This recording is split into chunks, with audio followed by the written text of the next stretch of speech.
Hello and welcome to another episode of Aloe and Ace podcast. I am the Allosexual Skylar.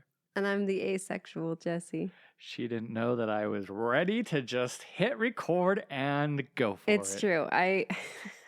We usually listen to the whole little blurb of music for the podcast. Yeah. And you were just, bam! That's why Skylar's laughing, because the look I just gave him, what? Yeah, I was prepared. So You were. That's all I can say about that. I did stay upstairs doing some last minute counter cleaning because I'm like, he's getting everything set up right now. So I'm just going to keep going. And then when I came down, there you were, everything ready to go. Well, Jesse, this is episode 27. It's been almost a month since we last recorded. I know. I'm so sorry, everybody. We did not break up. We were not in a month-long fight. Do you think that The band is still together? Do you think that people think that there Probably. were troubles in paradise? They're probably like, oh, they just talked about ethical non-monogamy for 3 episodes. And, It's done. And then they're like, all right, well, good luck, everyone. Yeah. No, believe me, we have felt the break. Yeah, we'll get into that in a second. But Mhm. before we move on, we just want to remind everyone, like always, that this is an asexual podcast. And as a trigger warning, we may discuss sexuality, spoiler alert, on this podcast. And so just for, preparedness that could be discussed. And always check the show notes for any type of triggers that we may have. Right. And a friendly reminder, of course, always that we are not professionals. We are speaking from our own experiences and observations, and we hope that they're helpful. So you should probably, go to a professional if needed. I think everyone... Pretty much everyone could be helped, Yeah. I think, by a professional. It's so nice to have someone to talk to. Sometimes I feel bad. Like, I feel like I'm in a friendship with my therapist, I'll be honest sometimes. I really love her. And I know. I remember the one point when she was in town and you're like, would it be okay if I gave you a hug? I asked her if it's Yeah. okay if I gave her a hug. And she said, yes, I love hugs. And I was like, okay, good. But what I was going to say is that I always, not always, but I have these moments of feeling bad that I'm the only one talking about me. And I want to ask her about her. But then I'm like, no, wait. She's your therapist. You pay her. She gets paid to listen to you and talk to you. And luckily, it's not per word. Oh my gosh. Oh my gosh. If she got paid per word, I would be in so much trouble because the type of therapy, the type of client that I am is one that has to speak out a lot of words to get to the good stuff, I guess. I'm not someone that's quiet in therapy. I just blah, blah, blah, blah, blah, blah. But then I have this aha after blah, blah, blah, blah, blah. And she's like, exactly. And I'm like, exactly. It's kind of interesting. Yeah. Skylar, have you ever been in therapy? I have. I think we discussed this as part of my cult upbringing. Oh, yeah, but you haven't been in therapy outside of that? No. I think you did go to one marriage therapist, right? One session? I did go to one session with my ex-wife, yes. Yeah, okay. And then you had the other therapist to work out your addiction to self-pleasure. Yeah, apparently that's, masturbation's a no-no in the church. And so... In the Mormon church. So, yeah. You know what? I just realized we say the church and it's because we just assume the Mormon church. But I have a feeling that people that are raised in other churches, religions... They're like, no, the church is my church. Well, they say the church and they refer to their church, right? Yeah. It's just interesting. Well, there's probably a lot of churches where self-pleasure is considered a sin. So Probably. But that's not what this podcast is about. No. So I mean, it might get brought up, but Yeah. no. Anyway, But if you don't want to talk to a professional and you want to talk to us instead, we have ways that you can contact us. One being a phone number in the US. It is area code 385-645-3651. You can you can also email us at aloeandacepodcast@gmail.com and reach out to us on all of the platforms, and probably not TikTok after January something or another. I also want to say that we are not a replacement for a professional, but we are a warm, soft place to land on if needed, and we're happy to offer support. If That could be taken so many different ways. Whatever. After our Stop. last 3 episodes. Oh my gosh. Yeah, right. I'm a soft place to land on. No. He's such an allosexual. Anyway. So the reason why we've taken almost a month, well, so the last one was on the 19th of November. After that, we had, America's celebration of, murder. Genocide in the U.S. Gosh, I laugh because I have to. Oh, Celebrating the Genocide of U.S. by Christopher that's Columbus. That's another podcast. We celebrated time with family. Thanksgiving. Okay. Yep. And then after that, we've been doing IVF treatments, and Jesse hasn't been feeling great. Yeah. And so... though, I have to say this, too. The last 3 episodes we did, they were a lot to do. I mean, it took us 25 episodes, right? 25 episodes to build up to talking about that. Well, it was episode 24, 25, and 26. Okay, so it took 24 episodes in to be like, okay, let's rip this Band-Aid off and talk about this, because it was a hard one to get around or through or on top of. Gosh, stop it. For real? I didn't do anything. If it was... She looked at me first, I'll have you know. What? No, whatever. Don't believe him. Anyway, I think that emotionally it was a lot, but I'm happy that we talked about it. I think if we had one clarification is still that just because we did those 3 episodes does not mean that that's what we're preaching. We're not preaching that people should do ethical non-monogamy.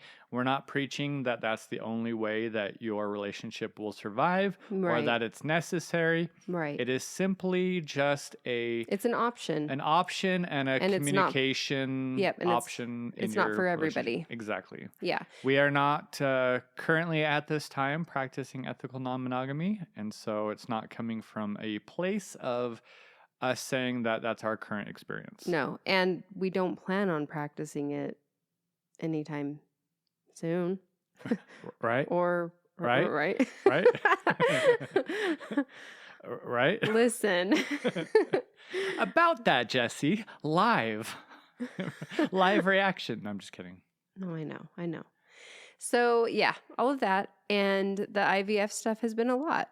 It's been a lot of shots. I guess if you don't know what IVF is, I don't know what IVF stands for. In vitro fertilization?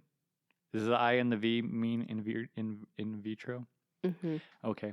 So basically, Jessie and I aren't able to naturally have a baby because she has no tubes. Mm-hmm. And so the only possible way for us was to use science. And some of the medications had made me feel pretty sick. So if you do want to talk more about that personally, one-on-one, I'm happy to answer any questions that you might have. We've gone through the retrieval process so far, and we are embarking on the transfer process very soon. And if you're interested in watching a movie about how it all started, there's a movie called Joy that's recently came out, and it's about how this all came about in the 1970s. Yeah, it's on Netflix. Isn't it? Yeah. Yeah, it's on Netflix. It was good. I really enjoyed it. You can Netflix and actually chill. Yes, you can. And watch a movie. If you have any interest in that. I would say it was a pretty good watch. Yeah. So that's been going on as well. It's been a lot. And then yesterday... Oh, yeah. that was we did a 17 and a half hour travel day yesterday. I thought it was more like 20. Now, because we left at 6 a.m. Mm. and we got back at 11:30 p.m. So we knew that we needed a larger vehicle because we're trying to have kid number 7. That's And crazy. Ugh. and so we were looking at, 11 to 15 passenger vehicles, and I happened to just see one on eBay that I liked more than ones around where we live. And so we saw that it was in southern-ish California, and we bid on it, and we won it. So we're like, oh crap, now we have to go get it.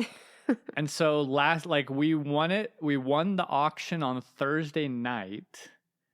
And then I called the guy on Friday, said, can I pick it up in person Saturday morning? And he's like, yeah. So we took a 6 a.m. We left our house at 6 a.m., got on a flight to LA, took an hour and a half Uber up to Riverside, picked it up, and then drove 10 hours home after grabbing lunch. Yesterday was long. It felt like 3 days. Yeah, it was crazy, but it was good to have today as a buffer day before going back to work. Oh my gosh, yeah. I can't even imagine if we did this today. No. That would be so awful. I'd probably end up having to take tomorrow off, to be honest. Yeah. So, all that to say, there's been a lot going on, and every single week, it's been like, oh, we want to record, but I don't know if I'm emotionally ready to do that yet. And we always want to be transparent and record when we feel it. Yeah, we don't want to force anything, so No. So here we are. I do want to say that we have a lucky number of Spotify followers. We're at 777. Oh, cool. Yeah. And we're just approaching, well, not just approaching, we're 800 listens shy, but we're almost at 20,000 total listens That's amazing. for all of our episodes. That feels like 20,000 moments of activism. Well, and it's interesting when you put it into perspective of the amount of time that has. So the total, so just consumption hours in 30 days is 546 hours. I think for the all time, it was something like a year, or let's see, all time, I'm switching it right now, live. Consumption hours is 5,756 hours. So that's a lot. That's a lot. I don't even listen to our podcast after Skylar releases it into the wild. He always listens to it, usually a couple days after. I don't listen to it because I don't want to listen to myself. But so thank you everyone for listening to us. Yeah. Skylar, That's me. how are you? I am good. Yeah. Well, that was a weird pause, breathiness after. Yeah. I don't know how much sleep I actually got last night. Maybe 3 hours. I don't know. That sucks. Yeah, Jessie kept climbing over to my side and like putting her leg over me. This is ridiculous. He's lying and again. wanting back tickles and cuddles, No. which has been great because she has not felt well with the IVF stuff. I haven't, but it was not me. Roll the tapes. It was you. I rolled all the necessary tapes and You're saw every ridiculous. time that you came over, Oh. which you didn't have to go far because you're always on my side anyway.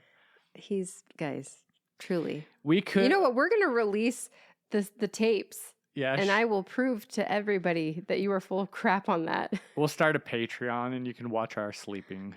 Ew, that's weird. Well, I mean, it's going to be PG all the time. no. Well, Wait, how well do I stay covered up? pretty in the- well. Okay, wait. This all sounds really weird. People might be thinking, why do they have tapes? Why do they Why have are we video recording? coverage? Yeah, Skylar wants to see how much he's waking up in the night to Yeah, move around and stuff. So I always felt like I was just getting really crappy sleep.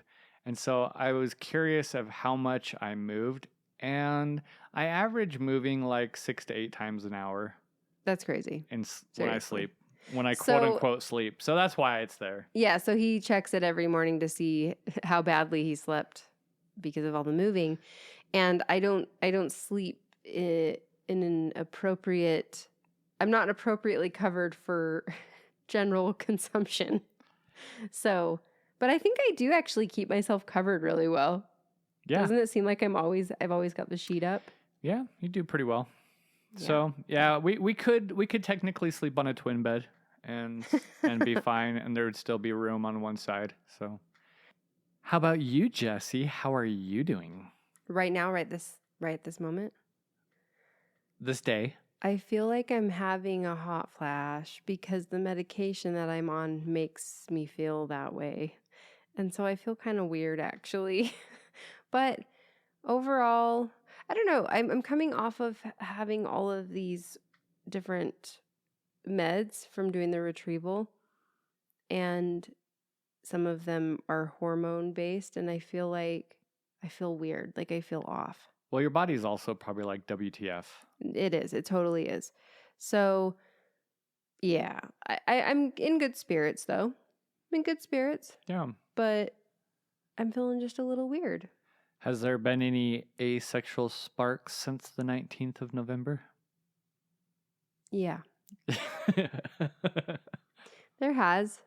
I actually had one a couple days ago, I think, but I didn't say anything to you about it. Did it involve me? It did. Uh-oh. Yeah, I know, right? What did I do? For some reason in my head, I decided to think about sex and like putting myself in a situation to be having regular sex with you. What is regular sex? Like missionary? Yeah, like our faces looking at each other. Something sparked it to have it be a thought in my head of having like this passionate moment or something. I don't know. And then I got really uncomfortable. And then I was like, oh, yeah, that definitely still seems really uncomfortable. So that sucked kind of, actually. That's one of those moments where it's like, oh yeah, we feel this way. It's been a long time since we thought about this, and we definitely still feel this way about it. And then there's this slight chance of Aphobia. aphobia to happen, where you have different thoughts come in. So it's not something I did. no, it wasn't something you did at all, but it was just an interesting moment to have happened. And then I think, But you don't remember what made you think of sex? maybe we were watching Love Island or something, and that's what made my brain kind of go down that path. Yeah, that Love Island Australia. Yep. I don't know what that was, Skylar. Just so That all was of us that are was clear. that was an Australian accent. Oh. And one of our listeners in Oh, boy. particular will confirm that I did an amazing job. Oh, okay. She'll be like, I thought that someone in the other room said Australia. Oh my gosh. Oh, okay. All right.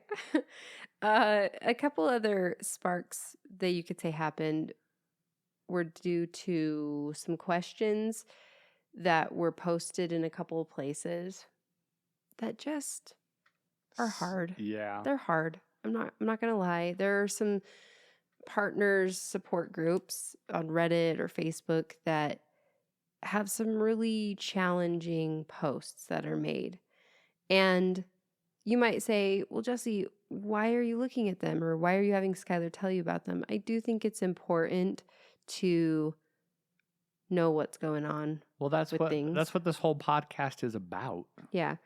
So without saying too much, I think there was one that talked about finding his wife's toy in a drawer, and he was just so angry about it. Yeah, there's a lot of And we talked about this with autonomy. Like a new toy. Yeah.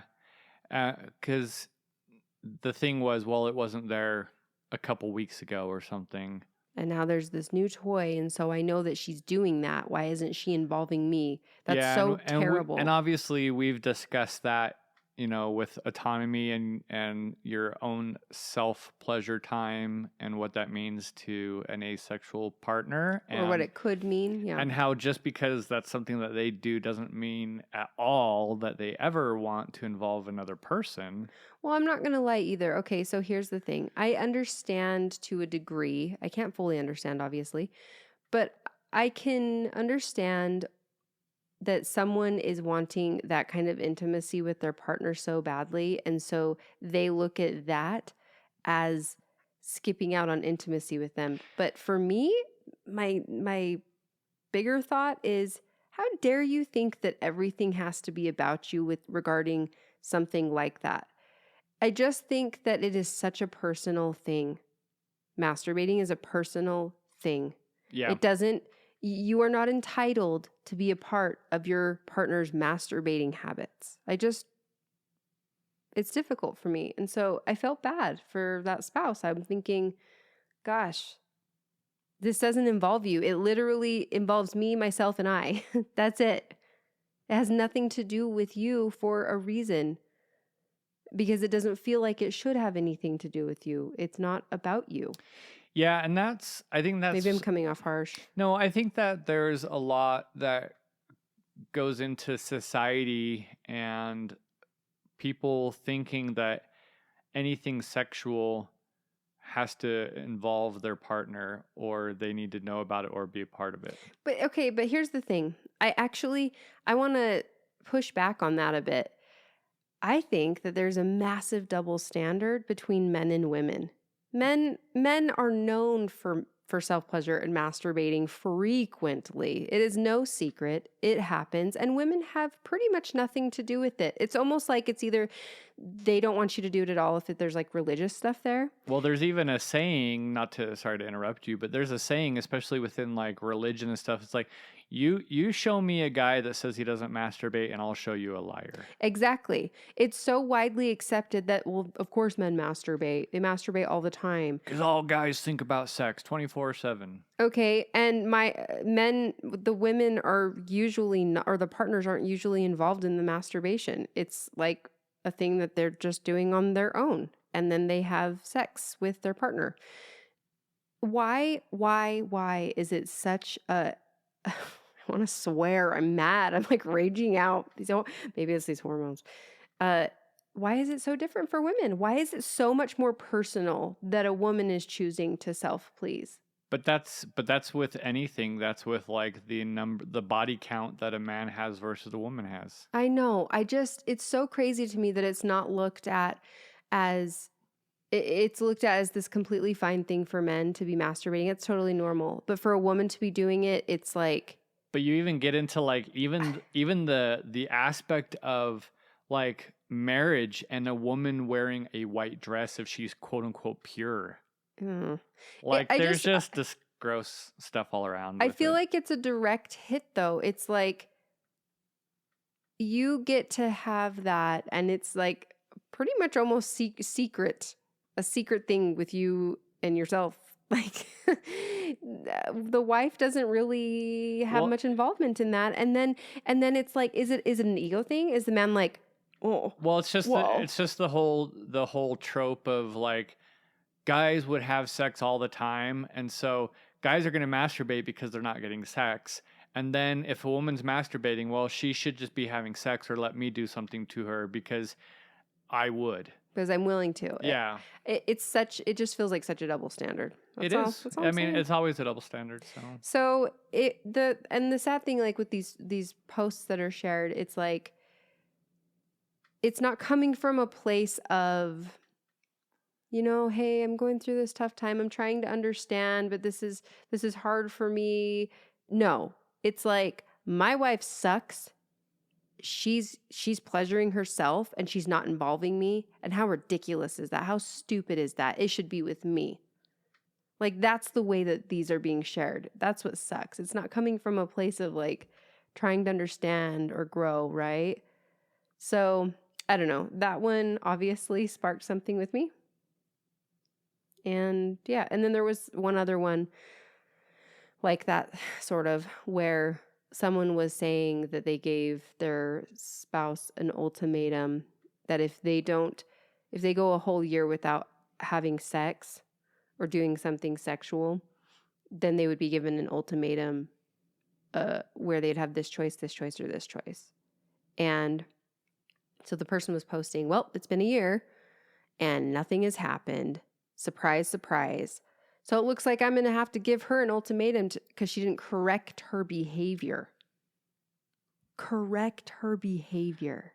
Well, I think they were saying that apparently they don't have the balls to do what they said they were going to do because now it's been a year and they still haven't done what they said they were going to do. Right. But yeah, there was like correct behavior. Yeah, they use the term to correct her behavior. And that is so icky. That is so disgusting to me to be saying that about your asexual partner, correcting their sexual behavior or lack of sexual behavior. There's nothing to correct. Everybody.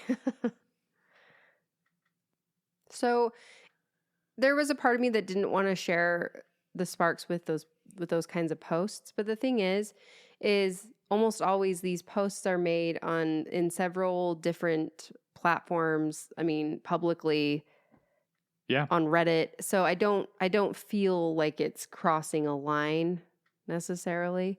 And I do think it's important to talk about that kind of behavior and that kind of language to use, because personally, I think it's wrong. I think there are so many other ways to go about having those kinds of conversations.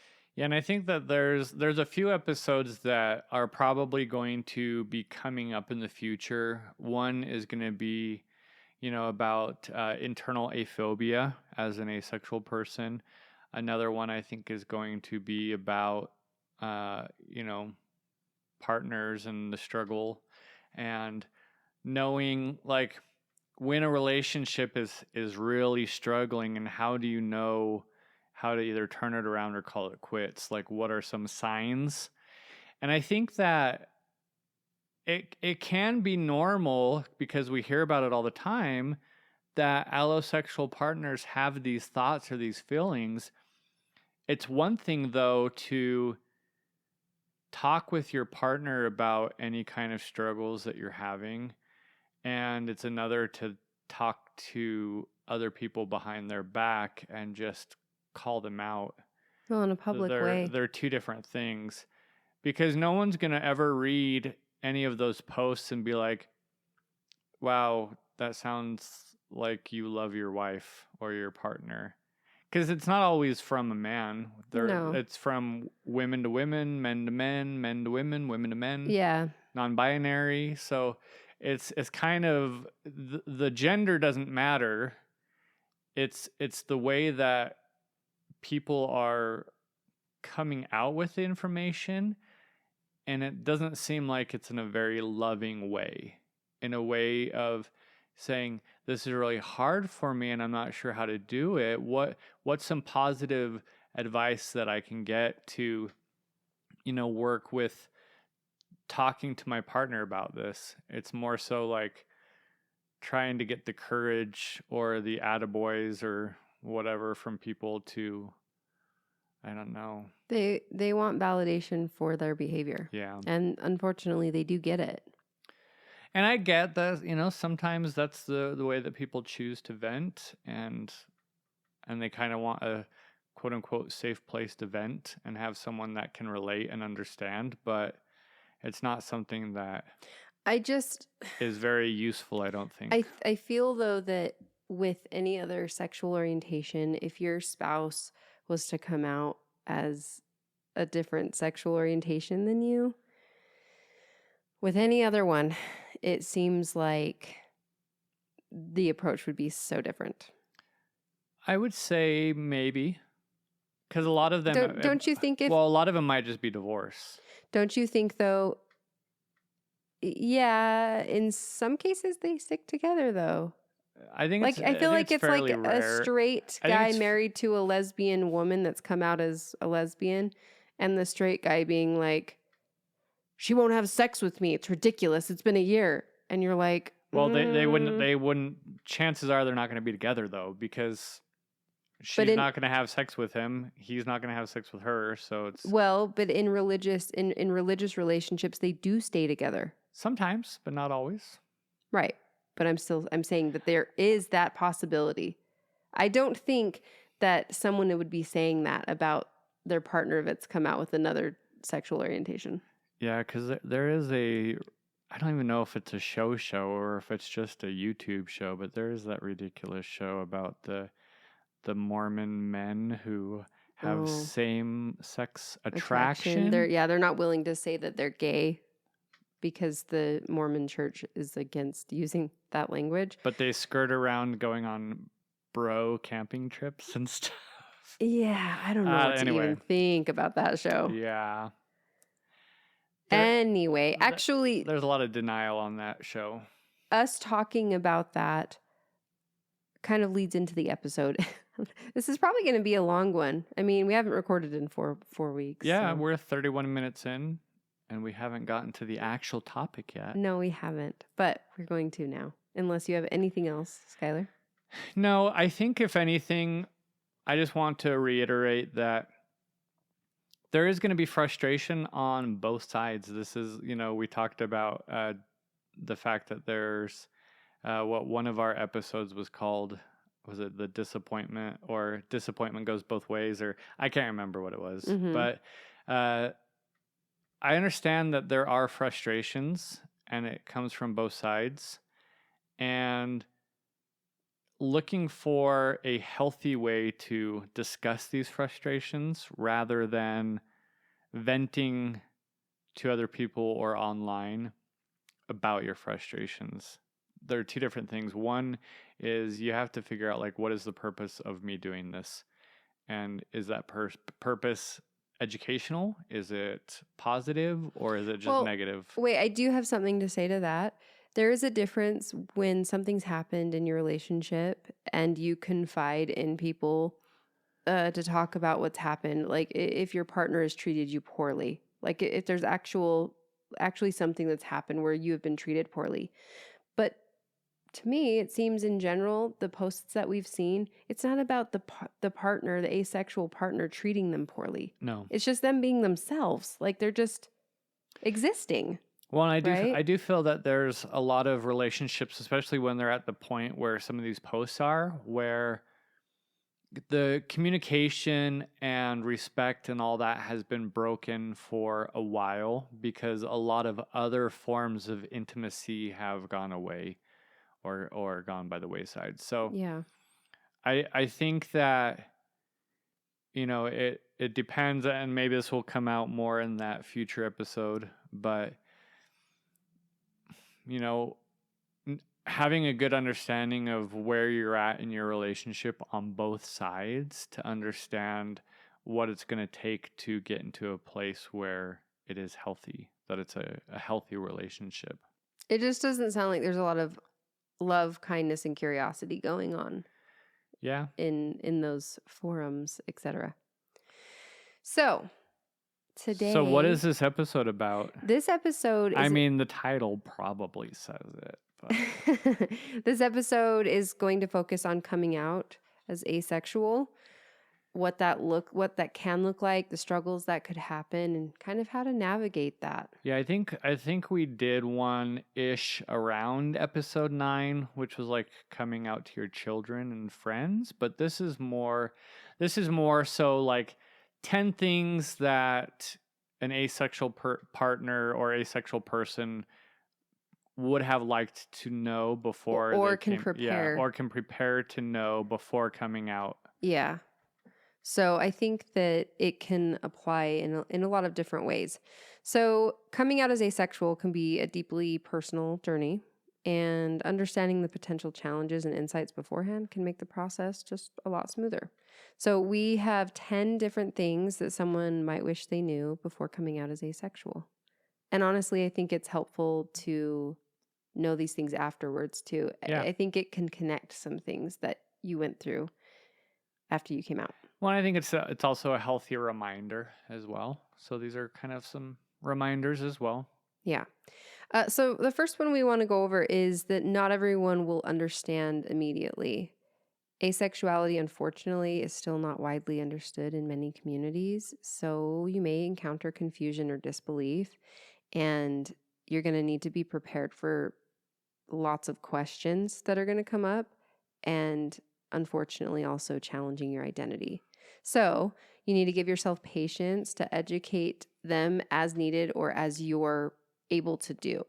The other thing that's related to this is an underreaction. I don't think that we're expecting some big reaction, but an underreaction meaning, so why does that matter? Why do I need to know about that? How does that change anything? And that can feel hurtful because you're going through something that feels like the world around you just changed, hopefully for the better, but you are putting all these pieces together and it feels so big. And it is a big deal because your whole life has been shaped without knowing it by this. And now you figured it out.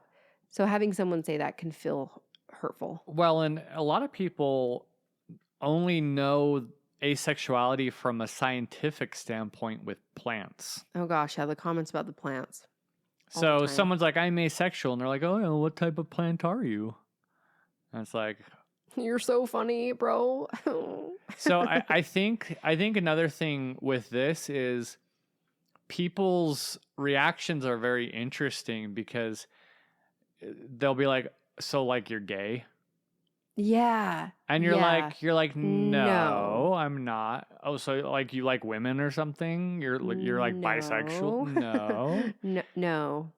Or they'll be like, I mean, even as far to say is, so you want to have sex with women? yeah. What?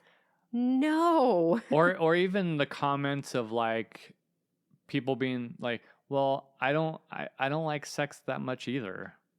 So who cares? Oh yeah, that's a huge one that people say. Or libido, it ebbs and flows and with age and everyone kind of deals with it.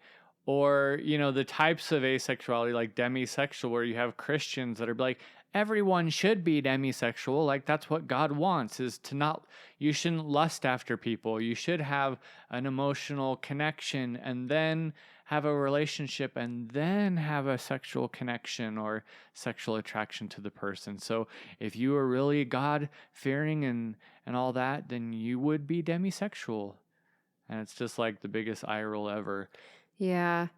So there's just a lot that people just aren't going to understand. Do you think, like veganism, when veganism gets brought up amongst friends and family that are meat eaters and they immediately feel like defensive over it and they want to because I could never do that. Because they feel it's almost like they feel like you're automatically judging them and they need to defend themselves.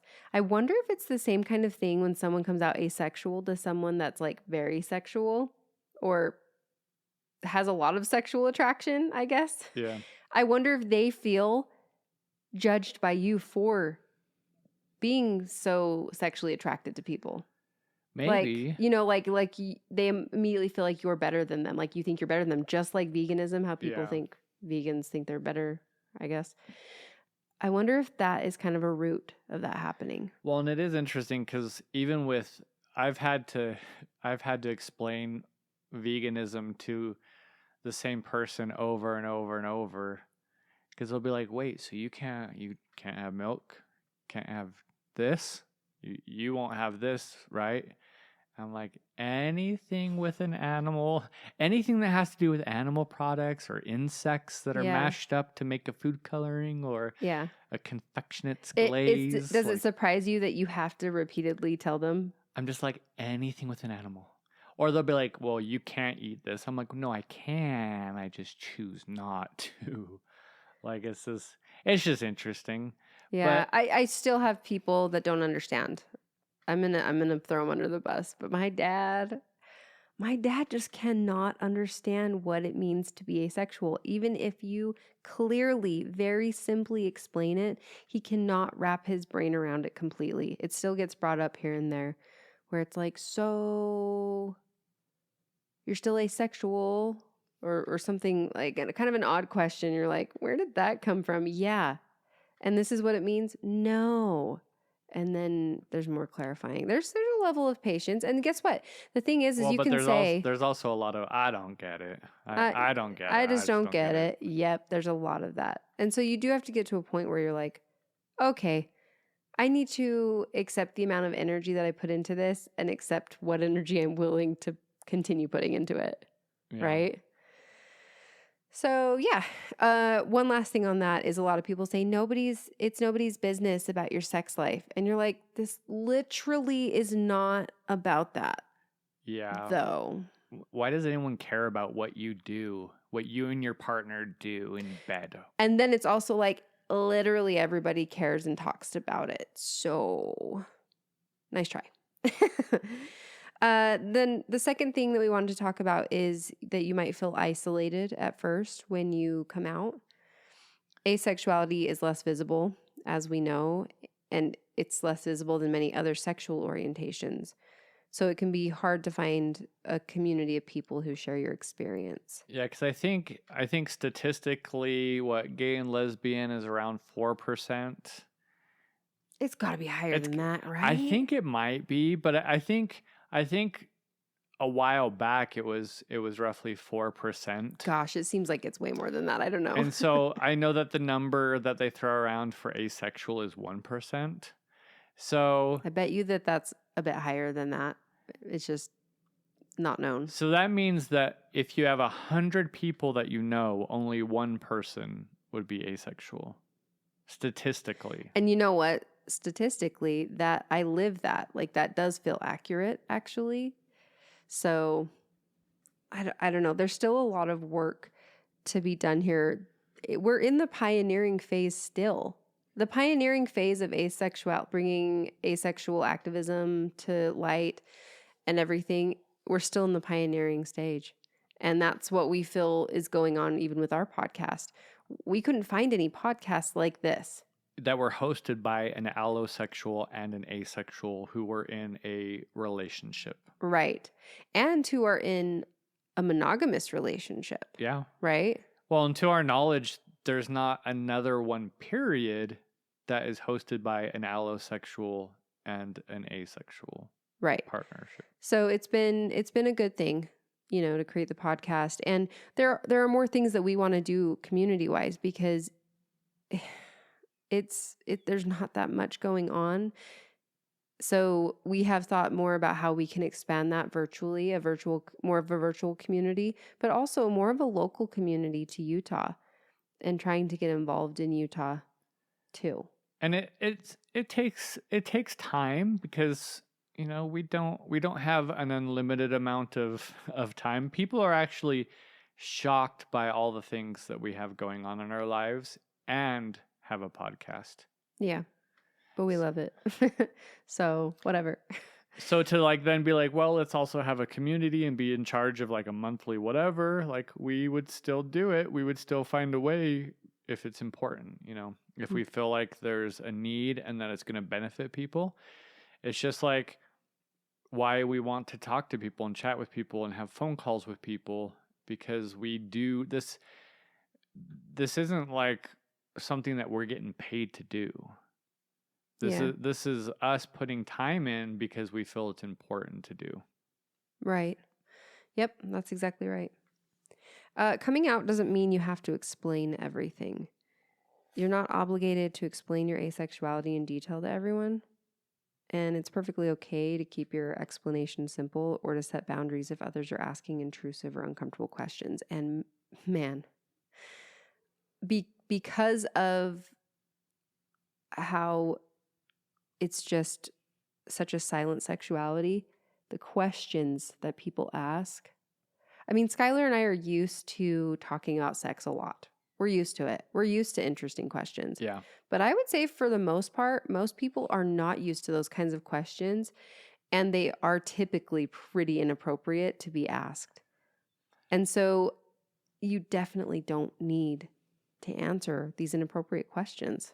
Yeah, some people will say they'll reach out to us and tell us stuff and be like, "Oh, TMI," and we're like, "I don't know where the TMI part was," but that's because we just air everything out. Right. Yeah. And But we think that that's important. We understand that we could have a podcast and just keep on, you know, professional, quote unquote, professional topics, but we understand that, like, with us being vulnerable and open, it's going to allow other people in their own relationship to be vulnerable and open. And we are very open with our kids. And so we wouldn't be surprised. Like, it's not like we think that our kids shouldn't listen because there's things that they probably don't want to know about they don't us. need to know about their parents' sex life at 12, you know?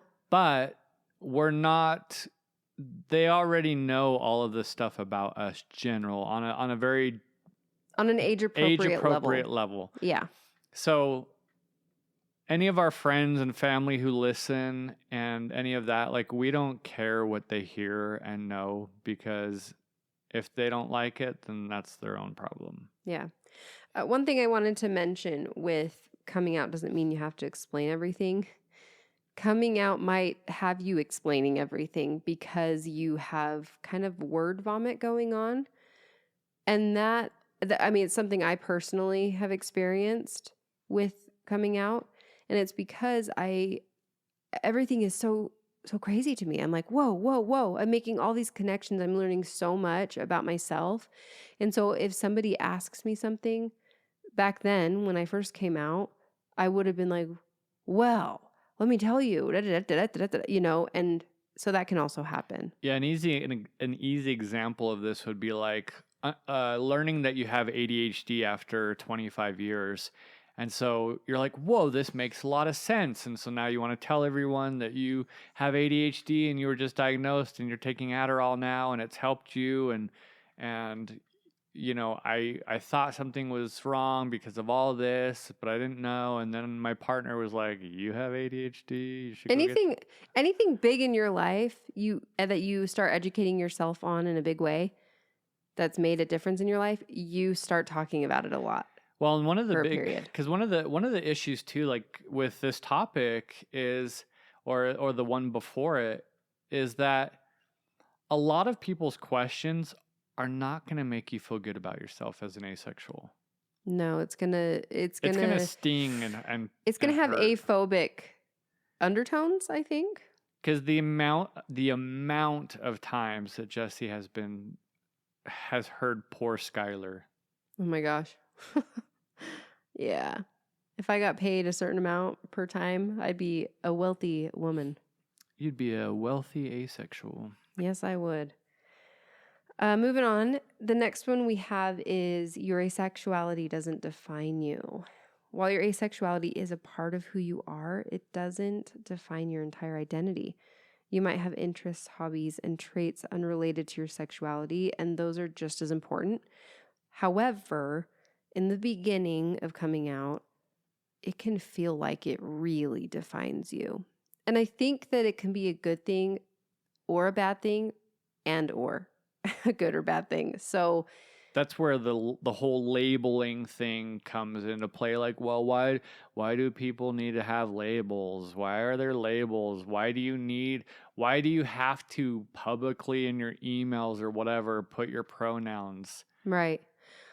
I think, and I don't know if everyone operates this way, they probably don't, but for me, when figuring something out like this about myself, I want to know everything possible that I can, and I just soak everything in, and it feels like it's very defining. Like, it feels like everything has to do with that. And, you know, in this sexualized world that we're in, it can feel like it has everything to do with everything. Yeah. The world around you has completely changed, and you understand yourself in such a deeper and bigger and better way, typically, that it makes sense that it does feel defining at first. I do think it calms down after some time, but then you have moments of feeling that defining again. Well, because there can also be a proud moment too, as well. Like, I'm proud that I'm asexual, or I'm proud that I'm lesbian, gay, bi, whatever, trans. And so you are like standing up for yourself and you want to shout it from the rooftops. And it's not about, and then you still get the people like, who cares? But the labels are meant to help you find community and a way to understand yourself better, but they're not meant to be a restriction. Yeah, they're not meant to box you in. Yeah. I really feel like they're meant for community and finding support. Yep. Unfortunately, it can turn into a feeling of boxing in if you take it to that level, right? Well, and I think you used to even joke around how you would introduce your sister and be like, "This is my sister, and she's a lesbian." I did. And I did. and she's I like, was so proud. and she's like, "Jesse, you don't have to tell everyone that I'm a lesbian." What she said is, she said, Jesse, I don't introduce you and say, this is my sister Jessie and she's straight. And I was like, shit, I suck. I was doing it because I was like so proud of her for living her truth. And so I wanted to shout it from the rooftops. And I understand, like, that's bad. That was cringy for sure. And she's like she's like my flannel and my U-Haul belt buckle. Give it away, Jesse. You don't have to.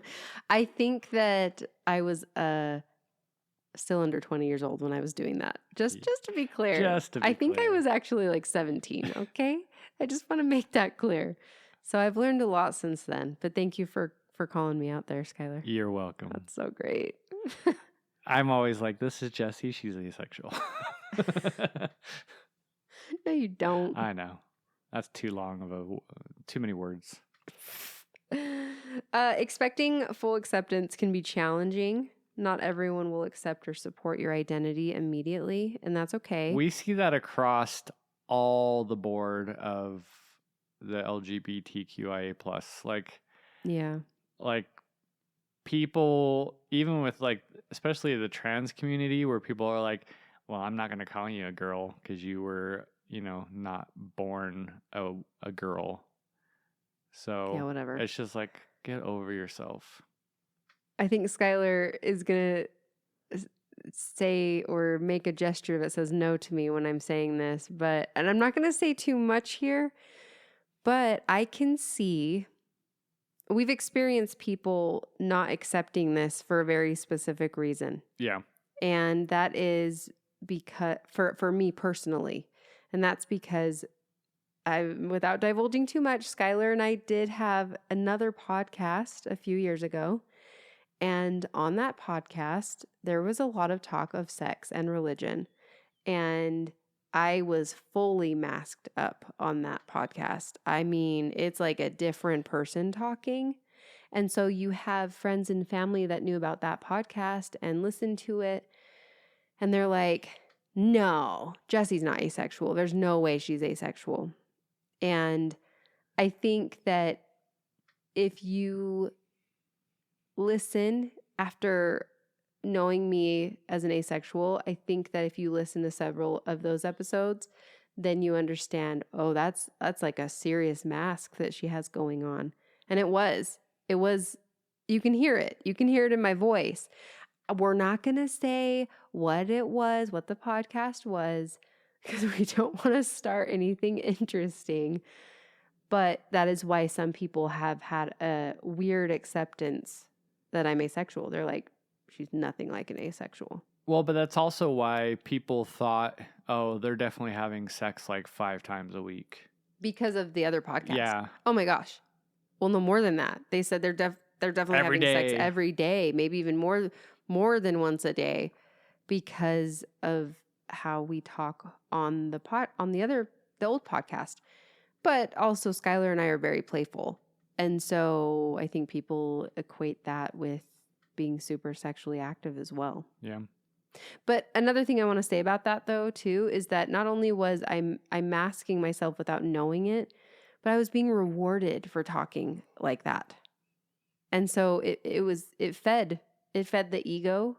People laughed and enjoyed it and thought it was so great and fun and entertaining to listen to. And so, of course, I just kept keeping on or whatever. So that's been an interesting one. And some people, they may need time to process what you've shared, and others might never fully understand it.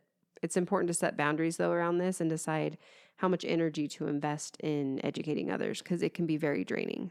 Yeah, and we see that a lot in the trans community as well, with people having to correct pronouns. And how much energy do you want to give your boomer parent to get on board with calling you the correct pronoun? Yeah. Sometimes you might need to stop a conversation completely, and that is okay. You can say something like, "Hey, I'm not in a place to continue having this discussion right now, but I appreciate that you're interested and want to know more. I'll make sure to come back to you when I'm in a place that I feel like I can talk about this." Well, I think that you can get a pretty quick idea on the sincerity of a person. Are they asking these questions because they're sincere and they want to learn, or are they just trying to get into an argument about hormones and all that? Right. The next one we have is a little bit tricky. It says, you may need to educate people about asexuality. This doesn't have to be your job, okay? Like, you will go through times where you feel totally fine to talk about it and share more information, and other times it's going to feel exhausting. You've been there, you've done it. You can literally say there are some great resources online and point them in a different direction. That doesn't have to be you. Here's a on the spot question for you. Oh no, here we go. Do you think that I have ever been hesitant to tell any of my male married coworkers because I'm embarrassed that my wife is asexual and not having sex with me? No, Nope. I don't think for a second you've done that. Nope. Any pause I've ever had is because it's work. Oh, I could see how you want to protect me a bit and be like, I don't want them to have this flood of questions about Jessie or lower her awesomeness because of this. No, it's always because I don't want HR to be like, you can't be talking about sex at work. So someone will be like, oh, you guys have a podcast. What's it about? And I'm like, I know. Well, it's a funny question to get asked in certain situations. It might be TMI, but my wife came out as asexual. And so we have a podcast about asexual relationships. And then you really know what people know about asexuality and what they don't know. Like in a split second. Yeah, okay. Yeah. Have you had what's the most interesting question you've had pop up when you have divulged that because questions have come up? I don't know that I've actually had. Has anyone had a weird reaction? No. Or they're just like, okay. I think some people maybe, I would say some people maybe have been uncomfortable maybe with just the topic of sexuality being talked about. Sexuality or sex? Sexuality. Okay. I just thought that I just had this thought of people get real interesting when you start bringing up sex. But I think it goes back. Well, it goes back to the previous one of like, well, who cares what you do or don't do? Like, why are you talking about it? There's just certain people that don't talk about that stuff. And so for them to hear about it, it's like, oh, yeah. And they just kind of want to move on. Well, and we talk about everything. Yep. Yeah. So, interesting. But yeah, I didn't know if you would think that I would be hesitant at all to be judged as a guy who is in a heteronormative relationship where sex is not happening. That wouldn't even be a thing in my head because you are the biggest advocate. You're more of an advocate for me than I am. And I know that sounds bad, but it's true. I'm still learning. I'm still processing for myself.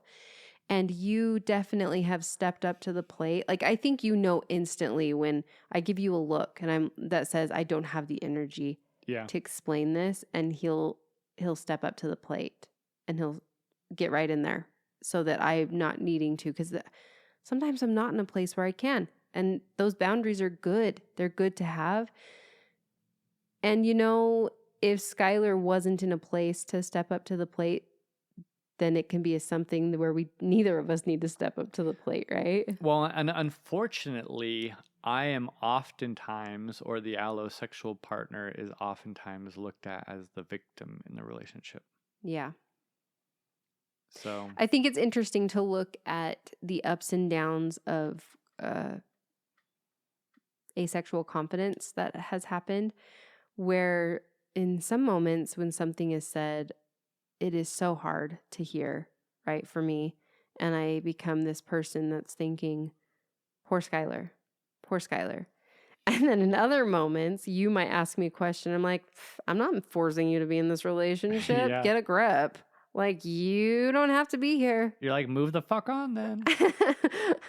So it's kind of interesting to look at that up and down ride that happens with processing all of this. Well, and I think that there are people who listen who think that I'm just putting on a brave voice for the podcast. Yeah, that you're actually just struggling so hardcore. Yeah, that the confidence in which I say things on the podcast is just to like sell something, if you will. Sell what? Well, That's the thing. just sell these relationships and why though? What would be the point of that? I don't know. Why go through all this trouble to be like faking how you feel about this? That seems bizarre to me. And I understand that people that have a hard time believing that you actually feel the way that you do about it, they're looking for their own validation in the way that they feel about it. Yeah. And they've come here looking to listen to a podcast, looking to relate, and then they're like, what? They're like, oh, I don't relate with Skylar. I don't relate to this guy at all. And that's fair. And we always say that this isn't a podcast to tell you how you should be necessarily. It's to give you options of subjects to discuss in your own relationship. At the end of the day, you're responsible for your own life and your own self and your own relationship. Yeah. And you're either going to be miserable, be happy, or be single.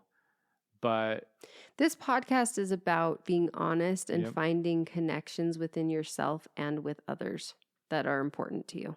Yeah. That's what I'd say. Whatever that might look like, So, relationships can look different. Coming out as asexual might change how you view relationships, and that's okay. Some people will expect sex in romantic relationships, so it's important to clearly communicate your needs or wants. It's also possible to have fulfilling, meaningful relationships that don't revolve around sexual attraction. And it will impact established relationships. And we hope it will impact for the good, not for the bad. I think that it can be impactful for the good. The initial is probably negative. It's hard because that's not our lived experience, right? Well, let's break that down though. There was negativity in the relationship because of your asexuality. I just realized something. But those were all because of expectations that I had as what a quote unquote relationship looks like. I just realized something though. This whole time I thought, oh, it was such a good impact to figure this out because I'm solely thinking of your experience of this. Yeah. Not mine. Mine was rough. Yeah. Mine was so hard. It was so hard.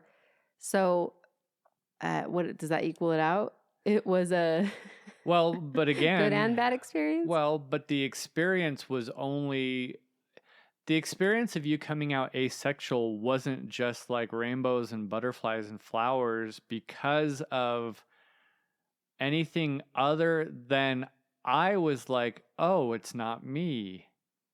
It's not because she doesn't like me or I just feel like you've whatever. been positive from the beginning of from the time of us figuring this out. You've been so positive about it. But I think it was because of a relief. Yeah. But the issue is that it was negative before that. Not our relationship wasn't bad. Like we have had a pretty stellar relationship. And we've even talked about this a couple days ago with like we haven't had we've talked about triggers, we've talked about things where I have said something that was unkind.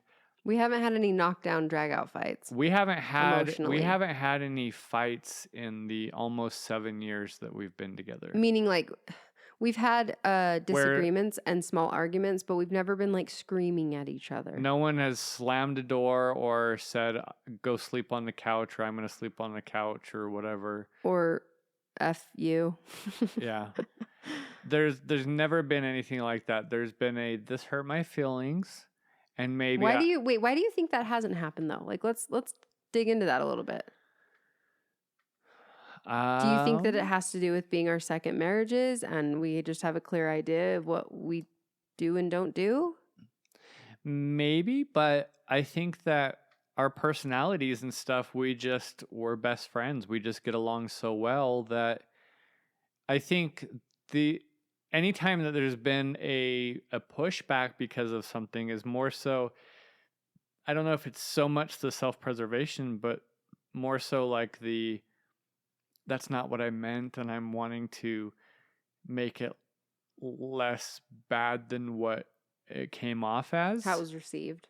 But anything has just been like, this has been said, it hurt my feelings, I'm sorry that hurt your feelings, and then we go on. I guess what I'm getting at here is if we have couples listening or someone that's in a relationship listening where they are having those really tumultuous fights, what do you think is the biggest piece of advice for them to step out of having those tumultuous fights? I know that the biggest thing that I have read is, and again, going back to I don't know that it's the best source or not. Oh no, I know what he's going to say. Greg Bear. Yes. Is so the real love in marriage is the whole thing with like a fire cannot continue unless it's fed fuel. Mm-hmm. So in a time when there's a fight happening, you're just feeding the fuel. So all it takes is one person to stop and say, we are not in a position right now to have a productive conversation about what's going on. So we need to stop. We need to give it some time and then come back together when things have calmed down, and then we can discuss what's happening. I just thought of a good visual, possibly. You'll have to tell me if you think it's good or not. But I thought, I think that there's an undertone of fieriness that's there in general because we're humans, right? And so it's almost like you have this fire pit outside that you have going, and when you have each other or one person fueling it more, it's like the house is getting lit on fire instead of having like a normal level of friendly fire pit, right? Yeah. Because there's gonna be a level of fire. Yeah. There's gonna be a level of passion, talking going on, and to a degree, that's fine. That is okay to feel those strong feelings. But I think when we start lighting the kitchen on fire and the bathroom and everything else in the house, I think that's when it's needed to, okay, whoa, we're lighting everything on fire. Well, right? and I think his main point was, how long can an argument go on if only one person is arguing? That's true. It's not going to go on for very long. No. Because it'll be like, oh, what? So you have nothing to say? I will talk to you when we've calmed down. Well, I don't want to calm down, blah, blah, blah, blah, blah. What are you going to do? If I'm not arguing with you, you're going to look like a fool because you're just yelling at me. You're just arguing with me, and I'm not even responding. So it's not about being rude. It's about saying, I understand that right now this is a hot issue, and what has happened is hot, and there's a lot of high emotions right now. So we need to step back. We need to calm down. I'm not telling you to calm down. The situation needs to calm down. and we need to then come together. And then if it fires back up, we need to step away. Yeah. I just thought of something else that can be said in those moments. And truthfully, when that's happening, it's not going to be productive, right? And Nope. so instead of even saying, you're not able to have a productive conversation with me right now, take it on you and say, I'm not able to have Exactly. a productive conversation right now, because you literally aren't able to either. Yeah, Don't- it's not about saying you need to calm down. You're and in the wrong. Yeah, Just take it to yourself and say, Yeah. I'm not able to have this productive conversation around this, and I'd really like to continue when it can be productive. well, and there needs to be some ground rules ahead of time. So this is You sit down to make ground rules about how you fight. well, it's true. Like if you can come together before something happens, why do we have fire emergency exit plans? Why do we have disaster recovery plans in business? It's because you want to be prepared for when something happens, that you have a plan of action. So being able to come together before there's a fight and say, hey, if we ever get to a place where something has happened and there is a high emotions, we need to agree that we're not going to feed the flame, that we're going to take a break, and we're going to wait until things cool down a bit before we approach discussing about it. Yeah. Because you're more likely going to agree to that than in the moment of, no, I want to slam doors and I want to yell at you and I want to get at it right now. We actually see this on Love Island sometimes when there's an issue and they're like, let's go talk about it right now. And the person's like, no. I need time. And they're like, no, we need to talk about it right now. It's like, oh, that looks like pretty controlling if you're forcing someone to have a talk about something when they're not ready to talk about it, or when things are heated, because that's when you're more likely going to say something that you're going to regret. Yeah. Can you think of any situation where it actually is appropriate to say, no, it needs to happen now?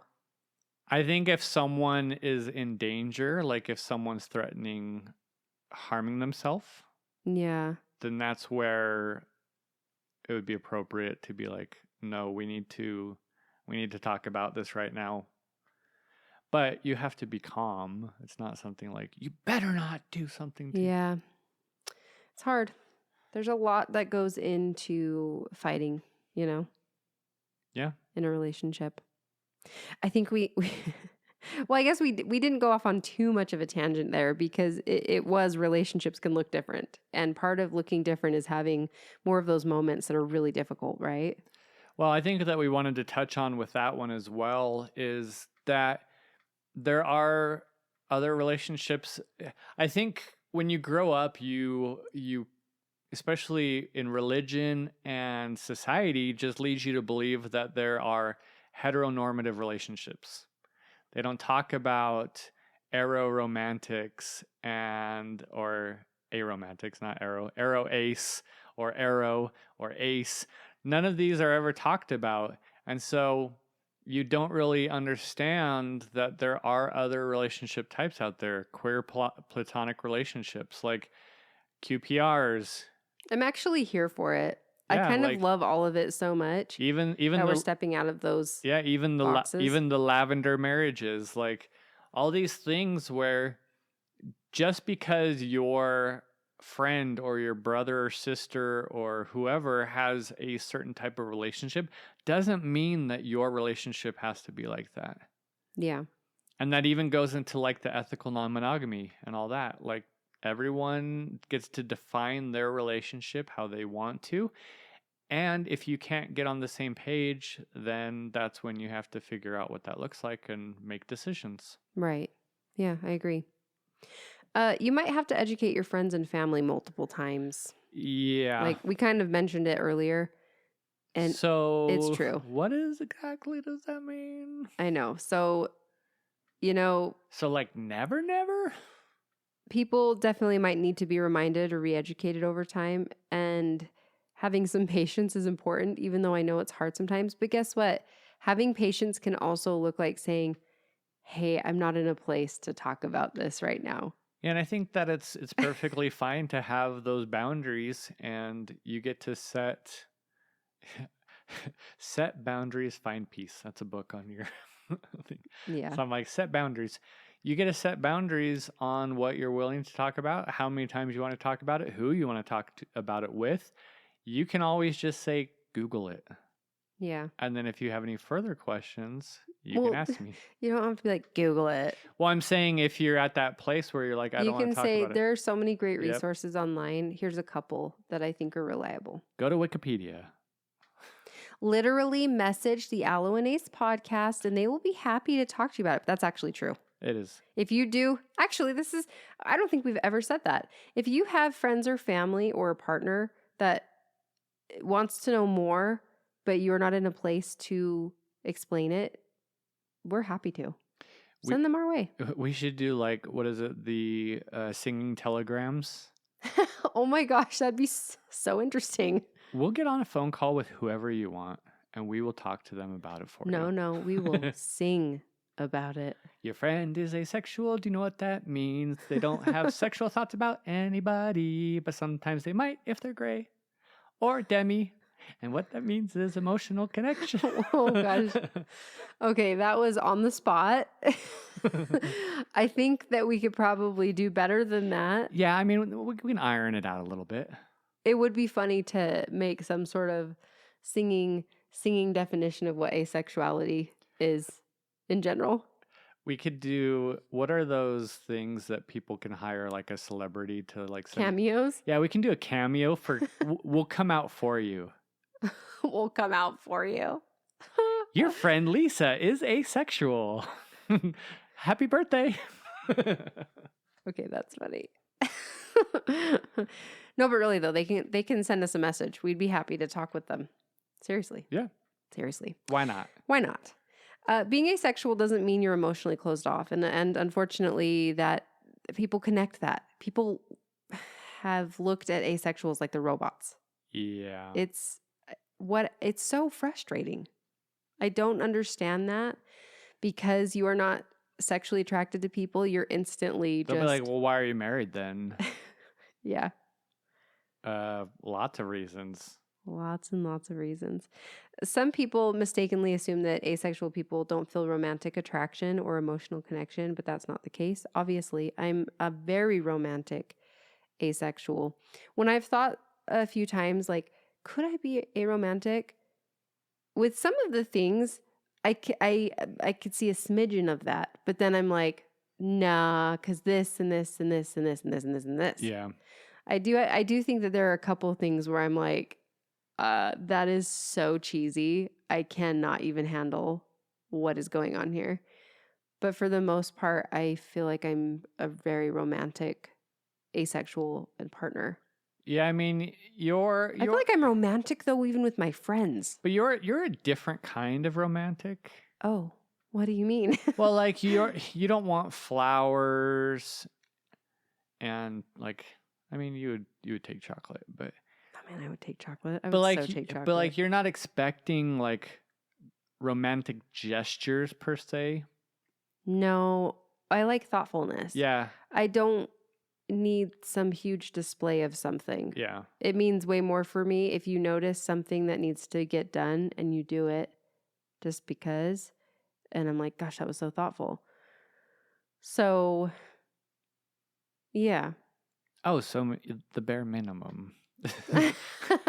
No, but don't you feel like I'm kind of whimsical and romantic with my friends even too? Yeah. You're like, I found these earrings and I thought of you, and so I wanted to get them for you. Yeah, and then every time that person wears them, I'm like, oh my gosh, those look so good. Who got them for you? You're like, slay baddie, you look so preppy. Okay, no, I'm not my 12-year-old. For real, for real. That's what we hear all weekend long. It's true when we have the kids. You can still experience deep emotional connections and form meaningful, loving relationships without sexual attraction. As a matter of fact, you can still experience intimate, deep emotional connections and form meaningful, intimate, loving relationships without sexual attraction. Keyword there, intimate. Your relationship can still be incredibly intimate without any sexual things happening. Yeah.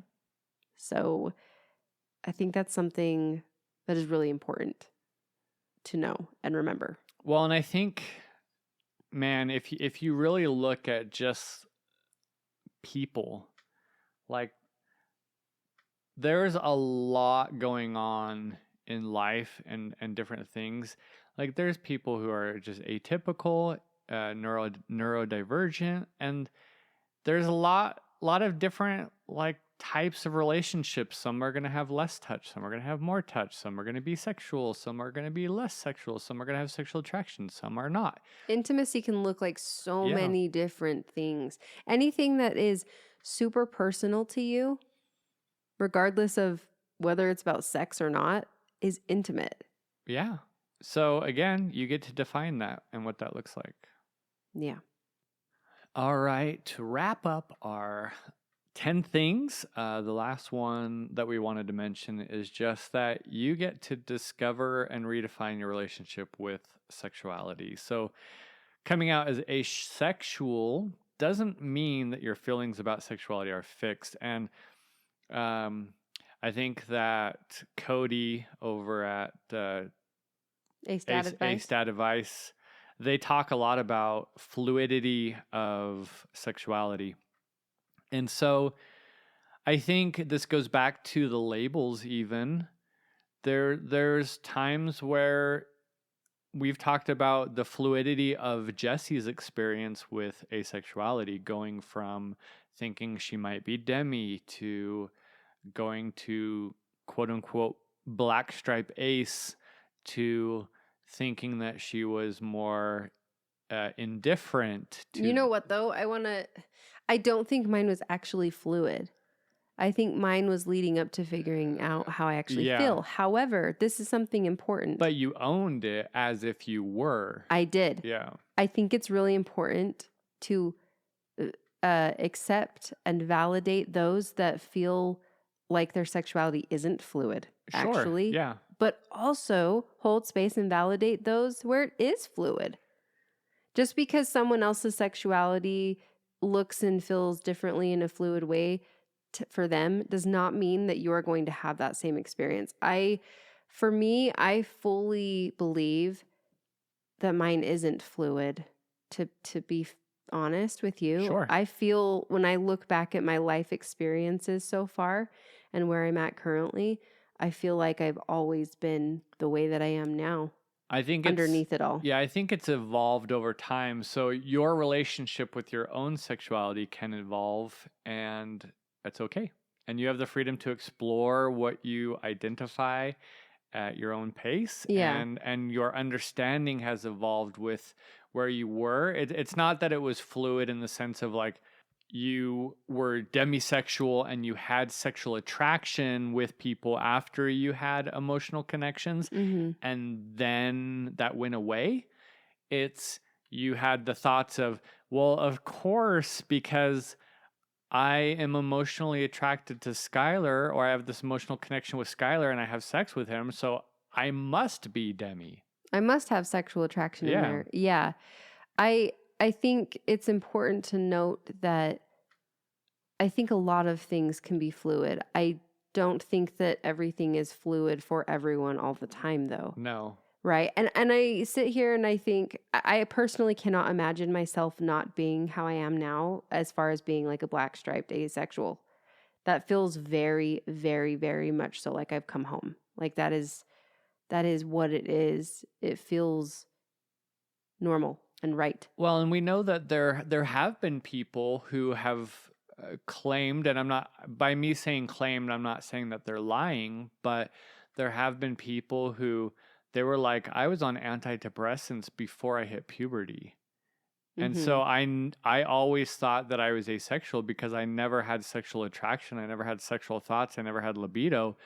And then once I got off of my antidepressants, I realized, oh, I'm actually not asexual. Yeah. But that, I think that there's so many experiences out there that are being had. I think that as long as everyone's consensual and no pressure. Yeah, I think that it's totally valid to have the experience that you're having. My experience just happens to be that it's been unwavering my whole life. It was just deeply buried under all sorts of layers. I think there's a difference between having curiosity and exploring and understanding your boundaries around your sexuality versus hoping for it to go away. Yeah, I do see how if you are saying it's fluid, it could change. I can see how that can turn into A phobia creeping in. And yeah. I think for you, especially, and this is one thing that we've talked about before and I've talked about with you is I want you to understand where your boundaries are. It's something that I want you to think about, not because I'm like, well, I hope that she can find something sexual that she's comfortable doing. I just want you to fully know yourself. Yeah. Because I want you to be the most authentic person you can and understand your boundaries as well as you can, because that's going to help, I think, get rid of some of the aphobia, as well as get rid of some of the guilt and shame and some of the hurt when a boundary that you didn't know about or something does happen and it doesn't go well and you feel like crap after. Yeah. Because eventually I think you can get to a place where you are like, I know exactly what I like, what I don't like, what I want to do, what I don't want to do. I don't feel guilty. I don't feel bad. I don't feel any of these. This is who I am. This is what I do. This is what I don't do. And it is what it is. Have we talked at all about how there was this hopefulness when we figured out a few months ago that I was able to be sexually involved with you in a certain position, and it wasn't, it felt a bit more neutral than violating to me, and how it's not happened again at all? I don't know that. I think we've touched on the fact where I think I said, and maybe we didn't say it on the podcast, but I do feel we did, where I said you seemed a bit hopeful, and I was like, well, I'm not holding my breath or something like that. And it's not that I was being negative. It's just that I felt like, and this may have been actually the last episode, so a month ago when we talked about it. Was it? Because I think we talked about the fact where we said that there was some interesting things happening around that time. And so there was a lot of exploring to see what things would be okay and not okay. Yeah. And I mean, that was almost 2.5 months ago that happened. It feels like longer ago than that. Yeah, I just think it's interesting looking at that. Even just because you figure something out and you even feel neutral about it for the most part does not mean that you're going to engage in that again. Yeah. Or want to engage in it again.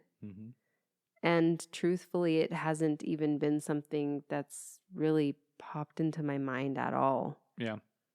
So just big, deep breaths over the fact that thinking of that hopefulness of not saying like we have a sexless marriage. Why is that so shameful? Well, and I think that's because I think that was the biggest thing that you were hoping to not have to say. I know. Oh, we don't have a sexless marriage. In that episode 23. This is the real deal here. This is the problem with that.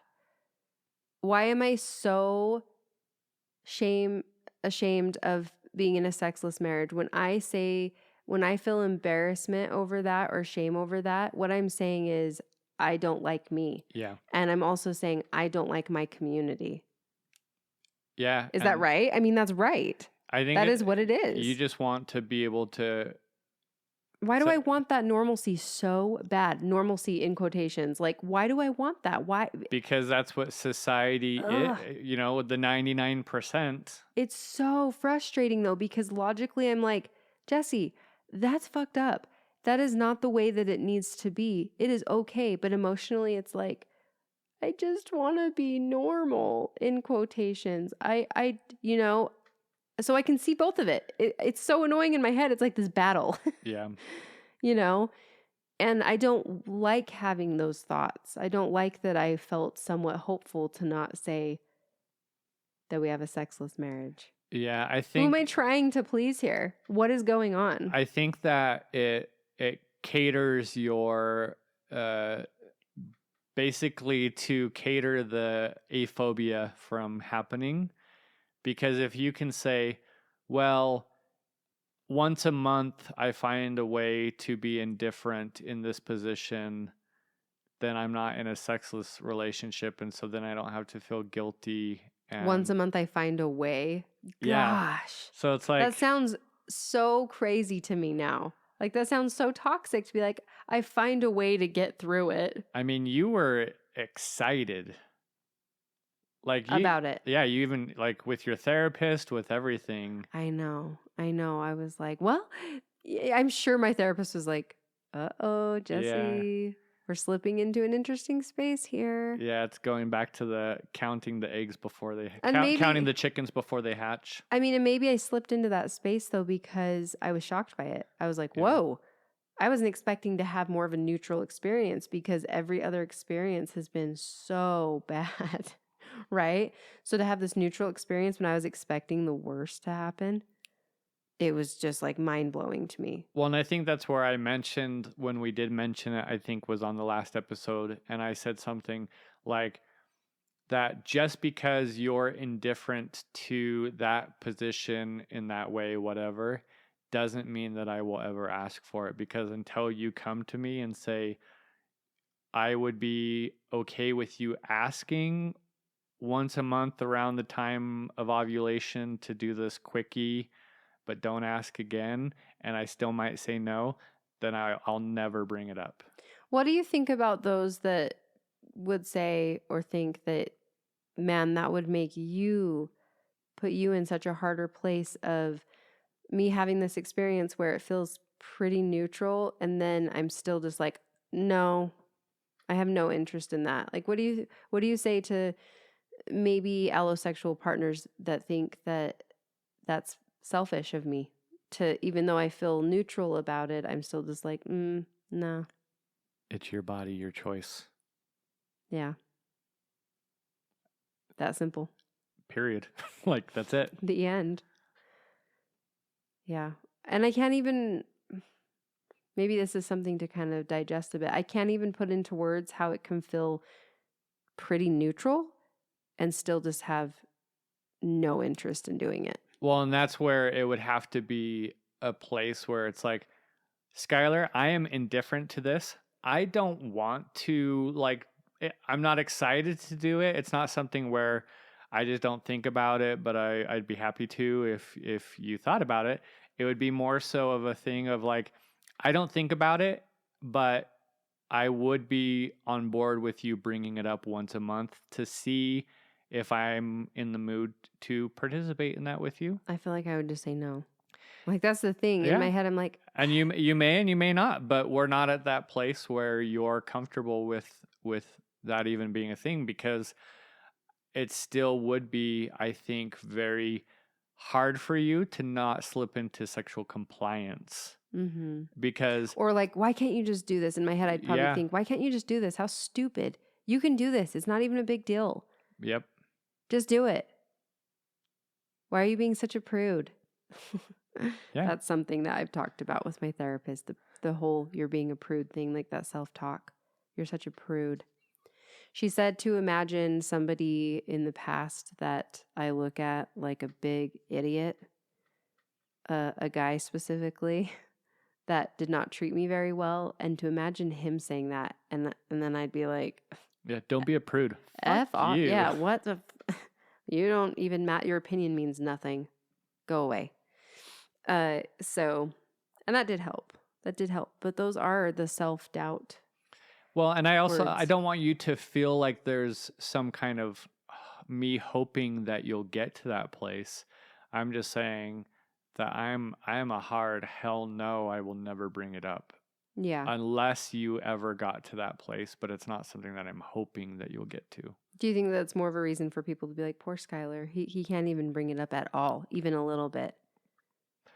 No, because my whole thing is I understand the harm that I can cause to my relationship with that not coming off as a getting behavior and having you step into sexual compliance. And I want Nothing to do with that. Here's the thing though. I think I'm more likely not to step into sexual compliance. I think I'm more likely to be like, you know what?